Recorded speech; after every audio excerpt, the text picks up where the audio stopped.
So first off, if you guys don't know Brian, you don't know Expert Dojo. Expert Dojo is at the Santa Monica Mall on the rooftop, open co-working space, but you also invest in companies now, right? We do. We have an accelerator. So for me, I'm a old-fashioned, traditional, I just want to find great startups who are going to kick ass and do incredible things that we can look at them in the future and actually say we've been a part of that. So we have an accelerator. We invest in around 50 companies every single year, 50. We take local companies. We put checks of $50,000 into those companies. And then the second half of the year, we take international companies and we put $100,000 checks into 20 of those companies and we bring those in as well. Who's interviewing here? I'm doing math right now. I'm doing math. Wait, no, first of all, I don't know. So just so you guys know, my name is David Blesnak. I am the CEO of Total. Yeah. I'm just kidding. That's not. I'm Alon. I'm one of the founders of the conference. David Blesnak last minute had to leave, and but this is going to be better. This is going to be way better. We're going to start with a toast. We didn't even mention. Yeah, toast. We're starting the Expo Floor happy hour half an hour early for you guys. Because and the fact that there's an Irish guy up here, there was no way we were going to do a talk without having a beer in our hand. So look, we're just gonna free reign. Anybody who wants to shout up questions, please ask. Let me put it into context. What we got here, right? You've got an accelerator in Santa Monica, probably the earliest stage accelerator in Southern California. We invest in companies at the very earliest stage. I see literally thousands of companies every single year. So for every beer I've drunken in my life, I see a company during the year, right? So that's a lot of companies. And let's be honest, about a quarter of a company per beer. Okay, who's counting, right? And then you also have the guy who put together this impossible conference. So like the guy, a part of the duo who came together and said, we want to make sure that crypto and blockchain and everything that is the future of how we're going to work, live, and Can I give you the secret of putting on a conference? Go on. Is every opportunity to get on a podcast, every opportunity to be on Twitter, and every opportunity to let Joseph do the work somewhere out there, take it. I'm right there. But it's not easy. So a lot of people look at a conference like this and think, well, these guys have it really good. They have thousands of people coming through. Even in the tough times in crypto, even when other people are running away, people still come to this conference because they know it's a go-to event. But to build something like that, you cannot imagine how hard it is to build up the community in the first place. And everybody looks at Alon, they look at Yosef, and they say, yeah, these guys, they're great, they stand, look at them, they're handsome, and they're slim, and they're looking like they're not nervous at all. But I know what they went through I'm surrounded by a bunch of my friends. No, dude, you got to work your ass off, and I know that. But can you talk a little bit about, because I think it would be nice to share with everybody here, maybe a little bit about how hard it was to start the conference. Yeah, I mean, so it in a way it was a good evolution, right? Because it first started as Crowd Invest Summit. So we were all a bunch of nerds really into the crowdfunding space, and there were no conferences where the startups and the investors came into the same room. So it's super fun. So Joseph and I actually met at one of those conferences in Vegas, and we were sitting and having a beer after the event, and we literally looked at each other. And we had known each other for a few years at that point. We're like, how come we never get a beer in Santa Monica? Literally, we live half an hour away from each other. And so we realized, we're at this event. It's great, but everybody... I know exactly the event you are at, and I know you're thinking, we can do it better than this. Well, there is... So what happened, the next thought was, the only time we hang out at these events, we're hanging out with our friends. And we don't need to be at an event to hang out with our friends. We should do that, and we do that sometimes outside of events. But we were in the crowdfunding space, and there was not one event in the single space where actually an investor showed up at. I would see my customer. So I would meet somebody. They might become my customer at an event. And then the next event, I'd see them out. I would yell at them and say, why are you here? You should be building your business. If your business fails, I don't have a customer. And so I would be yelling at them, coaching them up on marketing their platforms and all that, these crowdfunding platforms. And they'd say, well, this is the biggest crowdfunding conference. And I'd say, you're hanging out with me, a service provider, a bunch of other service providers, and accountants and lawyers, and you have one customer in the room. There isn't an investor. There isn't a startup. Like, there's no reason to be here. And so Joseph and I decided, let's try to build the first mainstream crowdfunding conference. But how do you do that? Like, so how? You're going to rent a place like that. It is tens and tens of thousands of dollars. You want to put together the logistics. Hell, just even paying for the union guys to be here is tens of thousands. And you have to then build up the community. And you have to then build up the hype. And you got to get people to turn up. And if your first conference sucks, then you are dead forever. Like, nobody will even go to your birthday parties afterwards. It's no easy answer. There's a bunch of answers, but it sort of started with just, the fact that, one, we'd been in the crowdfunding and online fundraising space since before the word crowdfunding existed, both of us. Joseph is an expert in automated marketing. I became an expert in marketing crowdfunded deals and things like that. So online marketing, my first jobs and stuff in tech were at MySpace and at IMDb and Amazon. And all I did all day was scheme ways to get people to invest in companies. Easier to get a butt in a seat than to get somebody to write a check. So there was that. And marketing that wasn't that tough because lots of people wanted to meet investors and lots of investors wanted to meet deals. And so you just had to do the matchmaking, right? Go. Yeah, go. Have we got an extra mic? It. Oh, okay, cool. Yeah, thank you. Let's just leave it in the audience. So if anybody has an Dennis O'Neill Capital Advisors. Brian, I've talked to you a couple of times. Indeed. Alon as well. I'm more interested in the fact of that. Obviously, that you're funding some of these early stage startups. I mean, have you raised a fund to do that, or do you do that on an individual basis? And Alon, is that pronounced correct? Alon, it's all good, man. Okay, no. I mean, I noticed that that you have a fund, or you're trying to raise a fund, and I'm trying to figure out.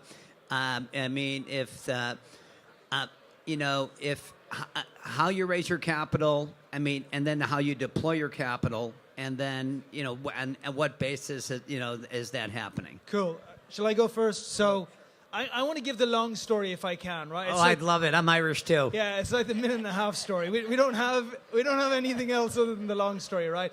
So when I think about what Alon did and what I'm doing and what I see other great people in Los Angeles do, is it's a combination of a few things. We look at something that we believe is broken. In his case, it was conferences. In my case, it was just that accelerators were no longer accelerators. And it's no disrespect. I love the accelerators. I love the people. But Techstars now invest mid-round. Y Combinator have 170 companies come in, which are valued at $10, $15 million.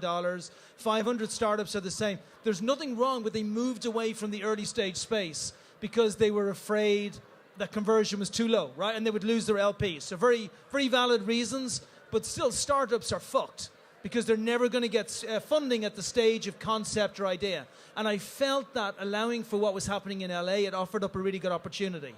The second point, after seeing the opportunity, is to be audacious at what you want to do. So for me, I wanted to, from the very beginning, to have an accelerator which had investments, cash investments, in 1,000 companies, and I wanted 300 of those companies to make some form of liquidity event in the future, our success event, right?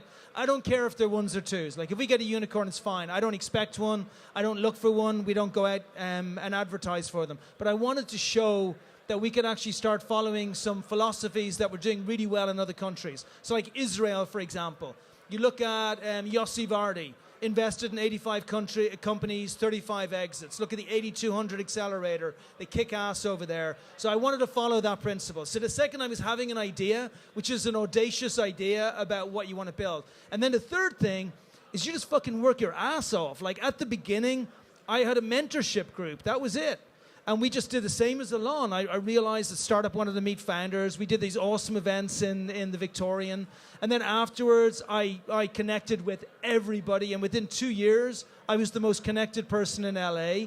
And then after going into the chamber, which is not a place that most people will connect, I met with the head of the chamber who introduced me to the head of Maceridge. I negotiated the most fucking awesome deal ever on a prime piece of real estate of 10,000 square feet. After I did that, I then negotiated free furniture and free everything else for my space. After I did that, I then created a huge community over there. And then after I did that, and I had so many investors coming through, I invested some of my own money. I did like three investments, and then my wife said, "Are you fucking nuts?" Like, she's like, "When am I going to get my money back?" Because it's her money, right? So she's going, "When am I going to get my money back?" And I said, "Oh, it's totally cool. It's like 12, 15 years." She said, "Fuck it, you'll be dead by then. Listen, get somebody else to put your money in." So we met this family office up on Wiltshire, had been in real estate. Peter knows the guy really well. I'll say he's complicated, right? He's a really nice 78-year-old guy who's one of the biggest real estate investors in LA for years and years. And he said to me, "Look, I'm going to die in the next like 5 or 10 years. I want to have some fun. I want to invest in companies. I want to see the companies grow. But if you lose my money, I'm going to fucking sue your ass." Right? Yeah. So he's like really nice, like your granddad, if your granddad would sue you, right? That was him. So we did a fund. We did our first fund. It was a venture studio fund. We brought in, I think, 14 companies. We then did the early stage accelerator. It is, and I don't say this because there's women here or men there or African Americans or not, but we have 65 or 70% of all of our companies are women-led companies. We got a bunch of African American. I think we got like 4 of the last 11 or 12 that we've done, and a couple of Indian as well. So I'm really happy with like the diversity that we have. The companies of the 15 companies, we've just put $50,000 checks in the last 2 months. We have only 4 of them, maybe 5 have got product. Everybody else is before that, either concept or at that stage. So super early, incredibly, I would say, brave or stupid. And so what I decided was, rather than move away from there, is we're then going to launch another fund to mitigate the risk of such an early stage fund. So we're now creating an international accelerator where we're going to take companies in from Israel, from India, from Canada, from England, because they need all the help they can get right now. And then we're going to Italy just because we got a free flight there. So and it's pretty. So yeah, and we're going to bring in 20 companies, $100,000 a piece, and our intention is to have 50 companies by the end of this year. We want to do 100 companies next year, and then we want to keep on growing it up. Okay, and have you developed the partnerships for the follow-on funding? I mean, as far as getting the other guys, because I could be possibly very useful in that space. So firstly, it's an ongoing process, right? I mean, and this is, by the way, this is a conversation which is relevant for everyone, because how you build your business and predicting what's required in the business, it doesn't matter if you're hosting a conference, if you're doing an accelerator, or if you're starting a business. It's like, don't fake it till you make it. Just like do what you need to do at the start. So at the beginning, we met with March Capital Partners, we met with Greycroft, we met with Sequoia, we met with NEA, and we were honest with them. We're like, guys, we're not worth a shit to you right now. It might be 4 years before we're worth anything to you, but if you're a dick right now, I swear to you, I will remember it like the way that my wife remembers if I'm late picking her up from the airport, okay? I will never, ever forget. But if you're nice, and nice just means come to our place, give 2 hours of help to our startups, provide some mentorship and support, and then wait till we got good companies. So anyway, long story short, we got maybe, 1,500 investors, which is a drop in the ocean, but it's a lot. We have a lot of family offices. We're extremely deep here in LA. We're really good at pre-seed and seed and raising the money. And now we're getting really good at Series A as well. Did you want to add something? I also found somebody who was about to die to give me all their money. Well, what I took from that is, to raise a good fund, you have to find someone who has a lot of money who's about to die. That was the moral, right? Well, how about your fund? I mean, I know that you're trying to start your fund. So I mean, how's that going? I mean, what's that process like? The process for us, I mean, is almost hasn't started yet, to be honest. So we have a portfolio, and we've made some small investments here and there, and some you don't know about, some very obvious, like Total.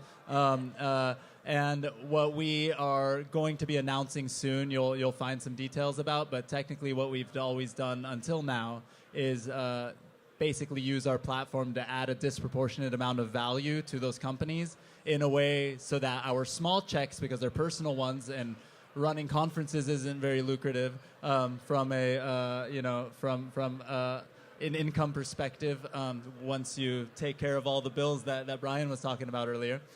So basically what we've done is found our unfair advantage to get some extra love from the companies. So Brian gets to come early and provide all these services and give them a kick in the butt and help them get to the next stage. And we try to do the same with our superpowers. And so that's kind of our model, is vaguely as somewhat possible. But yeah. I will add just your question. By the way, if anybody else has a question, just grab the mic and join in. But I will add your question is, LA, for years, Howard Marks did what we're trying to do now 10 years ago, right? And Howard Marks, for me, is like one of the greatest entrepreneurs LA's ever had. Like, did Activision, bunch of other companies, and he started Start Engine, which we all know now is the crowdfunding platform. But before then, it was an accelerator. And he invested in about 50 companies. And of the 50 companies, he did the same thing. Really early stage. He put like 25K checks or maybe 50K checks into them. They all failed. And when I say failed, there was no liquidity events.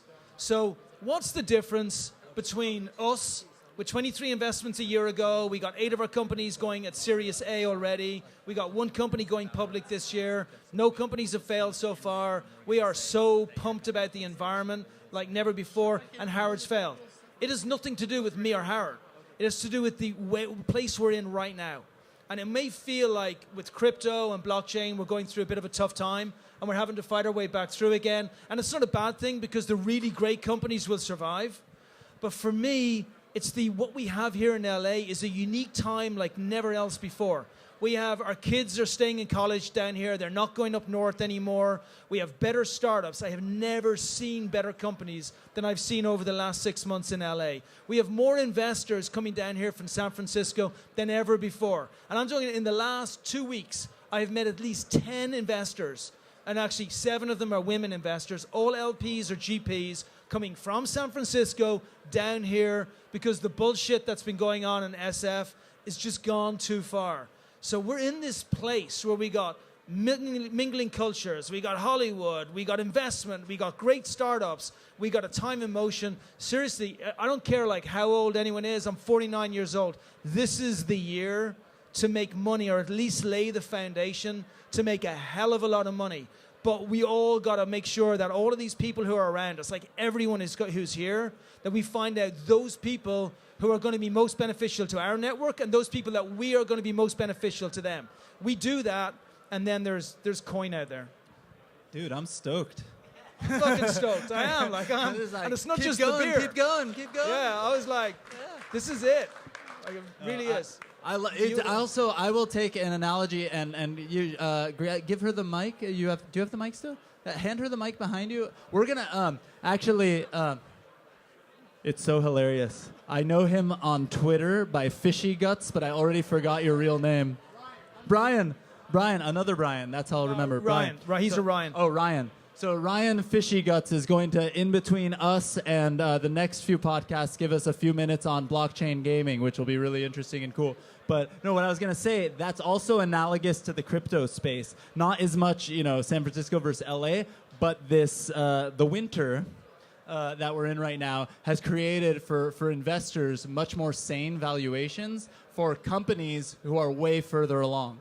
And so, companies that you may have seen a year ago or a year and a half ago that had insane valuations and nothing but a deck or a white paper don't really exist anymore or aren't getting anywhere. But there's amazing opportunities to invest in and to showcase companies who are actually getting traction and having products that exist and have customers. So you had a question. Let's go for it. I'm just super curious about what makes you pick a company, and if you have seen a commonality in between everything you pick, and if that choice is informed more by the investment return or by the concept itself and how it could be revolutionary to the world. So there's a few things, and so it's really interesting. Like this particular question, you could ask 1,000 people, and they'll all have different answers, and you'll tend to find that actually and then you'll see one person like Greg Kidd. If anybody knows Greg Kidd, he was kind of the co-founder of Square, like early investor in Trilio, early investor in Square, early investor in Coinbase, if anybody, like the guy, and he will say himself, if you say the same question to him, he'll say, well, I was just lucky. I saw really good companies, and I really liked them, so I put money into them. And so, but I was really influenced by Yossi Vardi, and if anybody really wants to understand the essence of how those investors who are just purely looking for return think, look up some Yossi Vardi YouTube videos to see. You want to hear a good Yossi Vardi story? Yeah. I've got a random one you may not even know. So Yossi Vardi is this Israeli investor. You know what his first big win was? The ICQ. Messenger, right? Yeah, Messenger. ICQ. So when ICQ launched, I was in junior high. My brother was in high school. And my uncle was Yossi Vardi's friend and was helping them with business development. It was totally happens, chance, random thing.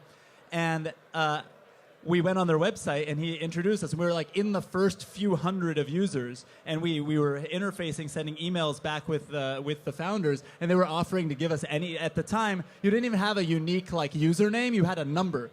So I was 104025, which means I was like 4,025 or something. And I'm sure half of the 4,000 were test cases and things like that. They offered my brother 007 and like stuff like that. We never took it because it's just funny, but we sent them some messages saying your website sucks. It's all in broken English, and this is terrible. So my brother and I helped them, mostly my brother because he was in high school. I was in junior high at the time. I was looking over his shoulder, and they gave us access to edit their website and fix all the broken English. And then they offered my brother a job, and they had no idea he was in high school. And then, about a year later, they sold for like $400 million. So, we should have taken it. And yeah, should have taken it, number one. But number two, so he made 1,000-time returns on that company. And what he said was, at the time, there were 1,000 other companies. If we look at any of us, an accelerator, a conference, a messaging platform, there are 1,000 other people in the world at the same time doing exactly the same thing. This is why when people talk to me about NDAs or not showing the product, I'm like, dude, there's somebody doing it in 400 places right now, but can you do it better? Can you do it, as he says, with a user experience, a human-centric experience, which is so amazing? So for me, experience, whether it's either experiential, which I love, and I believe it's really part of the future, or it's that there's a human-centric experience built into it, which is so beautiful, that is a massive attraction to me. I will take a generally mid-shitty product with an amazing user experience over an amazing product with a kind of they'll fucking come, right? Well, no, but that's the crypto space, right? I mean, it's gotten much better in the last year, but there are so many epic products that like technically are insanely complicated and are doing things that like you've never expected would be able to be done before without thinking about how a human will interact with it, right? Yeah. Do you have the mic in your hand? Yeah. Oh, yeah, you have the mic. Yeah. Do you feel like, because crypto is kind of like it feels like a closed circle-ish, And because it does feel like that, I'm in branding. Yeah. So I keep thinking, are we replicating the same thing and not opening up to that mainstream because we're kind of in this inner circle? Yes. So first off, yes, we're in this inner circle. We're in this bubble. But a common theme we've kind of hit on a few of the main stage panels, and we talked even yesterday at Security Token Summit about, is that you kind of have to push people and educate them to get into this thing before they dive in and really fully accept crypto. But you don't necessarily have to get them to do that to use most of the products. It can look and feel to them more familiar, and you kind of have to do that to suck them in. I mean, obviously, like, if you're building something completely that's never been there before, it's brand new. But, we are doing, hopefully, optimized versions of things. Like, Total, their product, and if you see that screenshot right there of their, I guess we're going to put this online somewhere as audio, so if you've been to the Total app and you see the little pie chart with your crypto portfolio, and you can slide it over, and when you slide over, your basic attention token, your ETH goes to the left automatically, you hit go, MetaMask pops up, you make the trade instantly, and it's super easy, right? Mm-hmm. It looks and feels like maybe a stock trading app or an app you've used before. It doesn't look like a really shitty crypto exchange, which is the experience on almost every single crypto exchange, except for maybe Coinbase that people like to talk trash about. But guess why they have millions of users? Because it's an easy and simple user experience. And so we have to do that. Can I add, in addition to the perspective, right? Secondly, my second point that I look for is execution. Now, execution looks like this, right? Now, that doesn't mean that it has to be perfect, because I make mistakes every single day. It doesn't mean that the product has to be better than any other product. It has to be that you just fucking know that I am going to execute. I may not execute perfectly today, but I will not go to bed tonight until I execute. And I will wake up at 3 in the morning if I got to execute tomorrow in the morning. And I will stay up till 12 o'clock tomorrow night. Like, I want to see someone who will die before they will let this product disappear. Because the only reason companies fail is either they run out of money or time. It's interconnected. Do you remember... did we meet while I was still doing Invested In, or right after? It was sometime. It was just after. We met at a So maybe dinner. Even at Amplify's office for a very long time, my Yeah. desk, I purposely brought it with me because I built a giant decal using this cool printer my partner had, and in big letters it said "Get shit done." And it was just about at the time, just execute, keep going and keep going because it doesn't have to be perfect today. That's also a problem lots of companies have, where they're like, we're just not ready to launch. We're just not ready to launch. We're just not ready to launch. And they just never launch. They run out of money, or it flails, or something happens. So it's true. To your second point, because you're layering in multiple questions now, is I think crypto used to be a closed shop. I think it was the worst closed shop that has ever existed in the world 2 years ago. I think like 5 people decided we're going to fucking steal everything, right? We're going to leave nothing left in the kitchen. We're going to steal the whole lot. Nobody else gets to play. We're going to make valuations whatever we want them to be. We're going to agree with all of our pyramid scheme friends that they're going to agree to the higher valuation. How and then dare all you. those suckers who are out there are going to then take it in the end, and then maybe EOS will be worth something someday, right? Hey, but, you asshole. But, no, that was hard. Okay, that was harsh. I realized that was harsh, okay? And realized I am just a repressed Catholic Irish guy. And or I'm maybe not, he's depressed I am not at looking at speaking the coin on market behalf cap too many times. of any organization, merely my local bar. But today, I think it's beautiful because a terrible storm washes out all of the bad stuff, but it allows good stuff to grow. So now I'm seeing these great companies coming through with real applications, and the first thing they're saying to me is not, hey man, I just want to raise like $500 million gazillion dollars because we got to pay like the 5,000 bullshit service providers who are around us so that we can have like $2 million left and have a tax bill of $10 million. Like now it is about building great product. And I won't say we're 100% there, but I do think you give me today versus a year ago or 2 years ago, thank you, I will take it. I will say that where we are is that people, there's killer products that raise absolutely no money that are in the space now. So we go, okay, let's go a year ago. We had a huge conference. It was, I tell you exact number, like 4,200 attendees was the final number. That was exactly a year ago, April 30th last year. I remember because it was my birthday, right? A year ago. Then 6 months ago, we had an even bigger conference, 6,200 attendees. The first April conference had 4,000 attendees. It was still chaos and people talking Lambos and all the craziness and all this stuff. 6 months later, quality got better. More people showed up because they're still riding high and there's still that thing. But more people showed up. The quality of company were better, but there was still a lot of, I don't know, I just want to learn, I just want to hear about it. Now, all that stuff is washed out. We're probably going to go back to about the 4,000 person mark. Like, I just looking around the room and knowing the numbers at registration and stuff like that. We're back to 4,000 person mark, but the companies are 10x better than 6 months ago. Some of the same companies, a lot of them are gone, a lot of great new ones. And I'm just looking around the room and, I don't know, I spent time looking at Lunar Crush. And these guys are 2 young guys that built this thing by themselves, that have a product that you can go and sign up for and pay them money for right now. And it was 2 guys that did it. And there were many companies a year ago that raised millions of dollars that didn't have close to that kind of product and wasn't as good and didn't work, right? But it's a working killer product. That's in this room, right? And there's, and I'm just... It's just incredible, the kind of quality, and so it's much better. It's much better, and the people in the room too. There's less of the. I think the people who wanted to dove in. The people who didn't want to are maybe sitting back behind. It's not happening yet because they're looking at the markets, whatever. But all of us, we're the converted, we're the bought in, and I think that the quality is just from this point on growing immensely. So we've got to kill this in a second, so you should give last words because you should get a plug-in and stuff. And then Ryan is going to give us a 5-10 minutes on blockchain gaming before the rest of the podcast start, and it's just going to be back-to-back killer podcasts during happy hour. So cheers. Cool. Can I, before I just finish up, do we have is the Mike Tyson coin exhibiting here? Fight to fame. They're over there, are they? Okay, cool.